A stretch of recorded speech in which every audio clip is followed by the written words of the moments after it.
Cette émission vous est présentée par Bien Ici.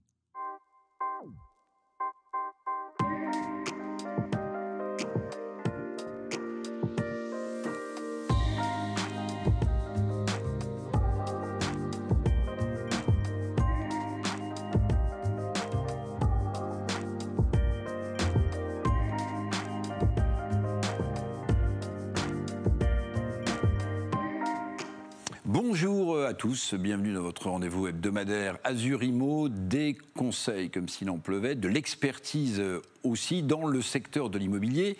On va parler cette semaine, parce que c'est très important quand on achète un appartement ou une maison, de décoration et de home staging. On va vous expliquer ce que c'est que le home staging. Je suis très content d'accueillir Caroline Augereau, directrice de l'enseigne Augereau, donc décoration intérieure. Soyez la bienvenue, Caroline. Décoration intérieure, on voit à peu près de quoi il s'agit, hein, mais le home staging, j'avoue que j'ai découvert le terme. En quelques mots, de quoi s'agit-il? Alors le home staging, c'est une mise en valeur du bien, une valorisation du bien afin de vendre vite et si possible au meilleur prix. Donc c'est du marketing immobilier, c'est de la vente en fait. Donc voilà, il ne s'agit pas de cacher les imperfections, mais vraiment de tirer bénéfice du bien et de le mettre en valeur. Alors il y a un outil qui est en appui du home staging, c'est la vidéo. Parce que je regardais ce petit sondage, Caroline Augereau, que je vais vous faire commenter. 68% des acheteurs d'un bien immobilier ont du mal à se projeter et à voir de quoi ils pourraient en retourner, qu'est-ce qu'ils pourraient faire d'un bien. Et vous, grâce à ces vidéos, vous les projetez. Alors en fait, c'est une image 3D qui va leur permettre de se projeter plus facilement. Donc ça s'adresse surtout aux agences immobilières, qui va être parfaite. Ça va être vraiment un service parfait pour eux, parce qu'à moindre coût, ça va permettre à leurs clients de se projeter et de les faire rêver en fait.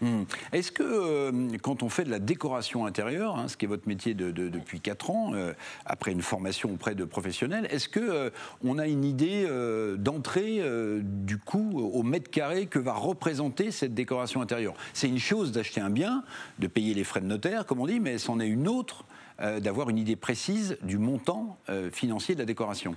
Donc il va y avoir plusieurs coûts à se rappeler. Donc des travaux de rafraîchissement, ça va être autour de 500 € le mètre carré. Quand on parle de rénovation, on est plus entre 800 et 1200 € le mètre carré.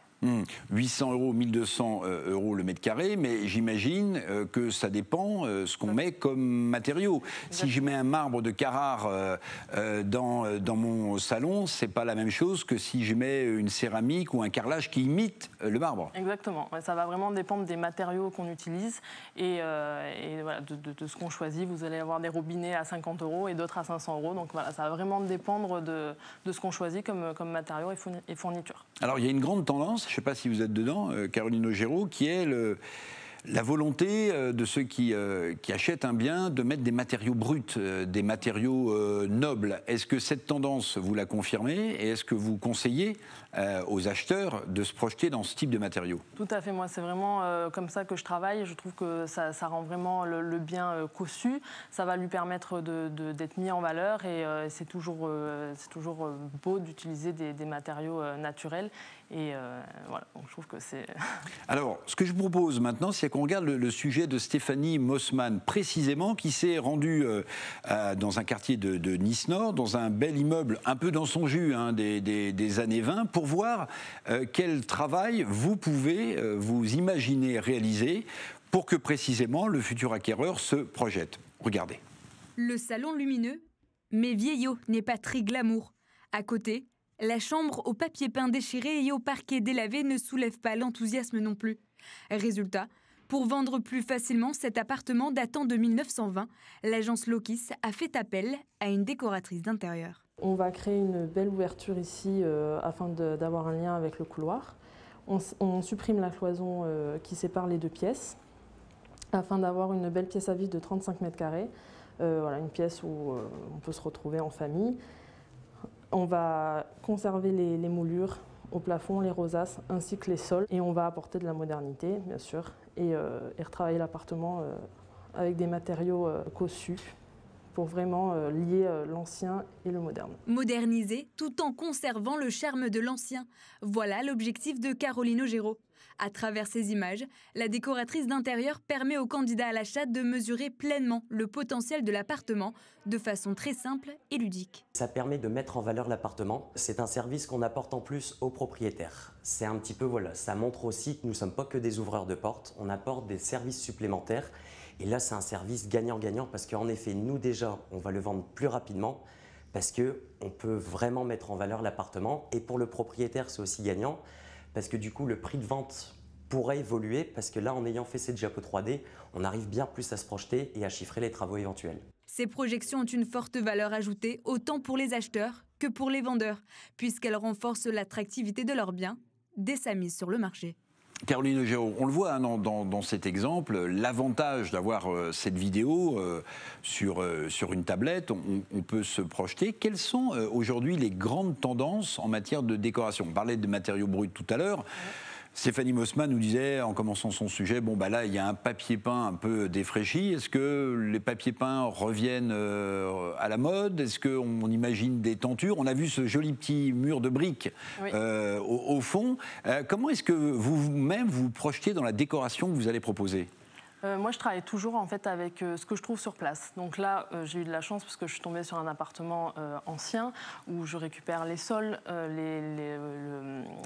la hauteur sous plafond, les moulures, les rosaces, tout ça. Donc je vais venir travailler en fait autour de ça pour ramener de la modernité et dans ce cas lier, comme je disais, l'ancien et le moderne. Et ça, je trouve ça hyper chaleureux et très tendance. Donc la difficulté, Caroline Augereau, quand on vous écoute, la difficulté, c'est de respecter l'esprit du bien. Hein, là, il s'agit de moulure et pas de staff. On l'a vu au plafond, la hauteur de plafond, les planchers, le plancher qui est magnifique. Oui. C'est de respecter l'esprit tout en proposant des choses qui vont être originales. Bien sûr.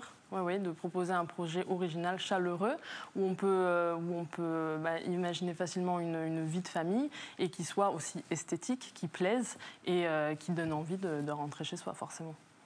Est-ce que j'imagine que vous travaillez avec des agents immobiliers en amont oui. Qui vous disent voilà, moi j'ai ce bien à vendre, j'ai eu 2, 3, 4 visites, mais les gens ont un peu de difficulté à se projeter. Est-ce que vous allez proposer des environnements de décoration différents suivant l'acheteur ? Pas suivant l'acheteur parce que je ne les rencontre pas, mais suivant les biens, parce qu'au final c'est eux mes premiers clients, c'est l'appartement, c'est le bien sur lequel je travaille et je vais vraiment travailler avec ce que je trouve sur place. Avant de rejoindre Laura Macari, la journaliste de Mieux Vivre Votre Argent, pour qu'on regarde un peu aussi les démarches qu'il y a à faire et auprès de qui lorsqu'on fait des travaux même légers de décoration, juste cette question, est-ce que la crise sanitaire a ralenti votre business ? Il y a moins de ventes, il y a moins de décoration ?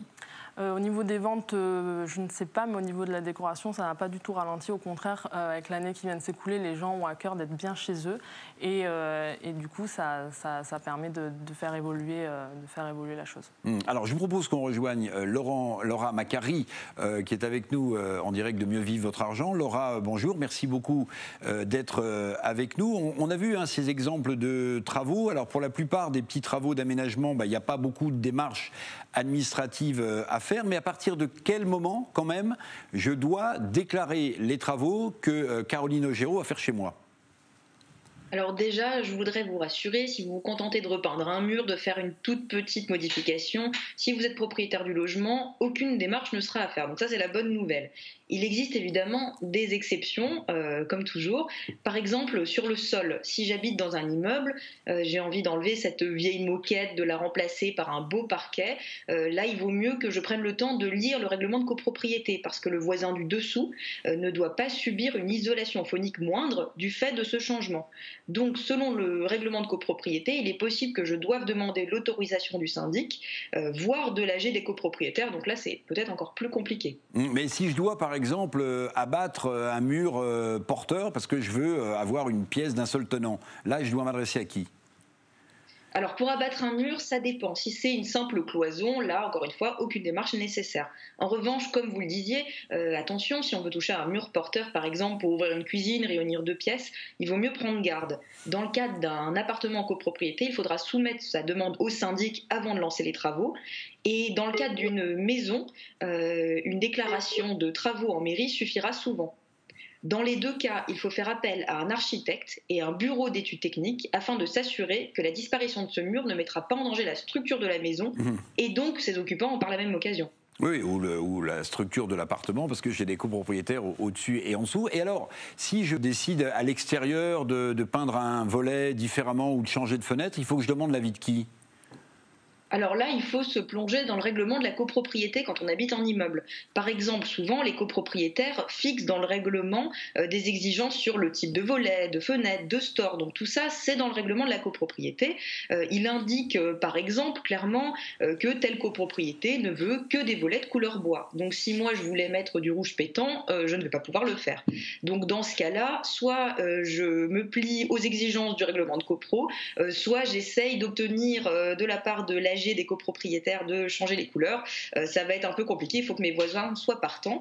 Il faut savoir aussi que si la couleur change, il vaut mieux se renseigner auprès de la mairie. Certaines communes, certaines zones peuvent prévoir des couleurs particulières, par exemple pour une harmonie entre les bâtiments dans la ville. Donc ça, c'est quelque chose qu'il faut avoir en tête. Et je précise que pour tous les travaux qu'on a évoqués, si vous êtes locataire, vous devez systématiquement demander l'accord par écrit de votre propriétaire avant de vous lancer dans quelques travaux que ce soit, même si ça paraît mineur, parce que le risque, c'est que vous deviez remettre le logement dans son état précédent à vos frais. Merci beaucoup Laura Macari en direct de Mieux Vivre Votre Argent. Ça peut prendre du temps, Caroline Augereau, un projet de décoration entre le moment où on a topé avec l'acquéreur et le moment où on a toutes les autorisations ? Alors ça dépend, les démarches administratives c'est jamais marrant, mais dans un projet vraiment de décoration pure, pas forcément, parce que comme le disait Laura, on n'est pas forcément soumis à ces normes-là. Par contre, un projet de rénovation, forcément, ça va prendre plus de temps. Et est-ce que l'acquéreur peut vous demander une décoration ultra spéciale ? Est-ce que vous êtes déjà tombé, je n'allais pas dire à la renverse, mais on vous a dit, moi j'aimerais avoir une peinture de dragon dans ma salle à manger ou autre chose. Qu'est-ce qui a été le truc le plus original qu'on vous a demandé en décoration ? Alors le dragon, c'est jamais arrivé, j'avoue. Après, le plus original... Un papier peint à fleurs ? Non, pas forcément. Les gens n'ont pas forcément de demande en fait originale et voilà, c'est à moi d'apporter l'originalité. Donc c'est plutôt les gens qui m'ont dit vous êtes sûr, ça c'est beau. Voilà, mais voilà, c'est plus moi qui leur propose, qui essaye de les surprendre en termes d'originalité. Et c'est plus difficile d'avoir à redécorer l'intérieur d'une petite surface ou d'une très grande surface ? Les deux ont leurs contraintes, mais une petite surface est parfois plus compliquée. Et aujourd'hui, la tendance, quand même, c'est de lier la cuisine et la salle à manger pour en faire une seule pièce à vivre, non ? Généralement, c'est ce qui plaît, mais on a encore des gens qui préfèrent les cuisines séparées ou voilà, que ce soit une vraie pièce à part entière de vie, voilà, à part. Merci beaucoup, Caroline Augereau, directrice de l'enseigne Augereau. On parlait donc de homestaging, j'espère que vous avez tout compris, et de décoration intérieure. On se donne rendez-vous évidemment dans une petite semaine pour aborder avec vous de nouvelles expertises, de nouveaux conseils dans ce fameux secteur de l'immobilier. À bientôt. Cette émission vous a été présentée par Bien Ici.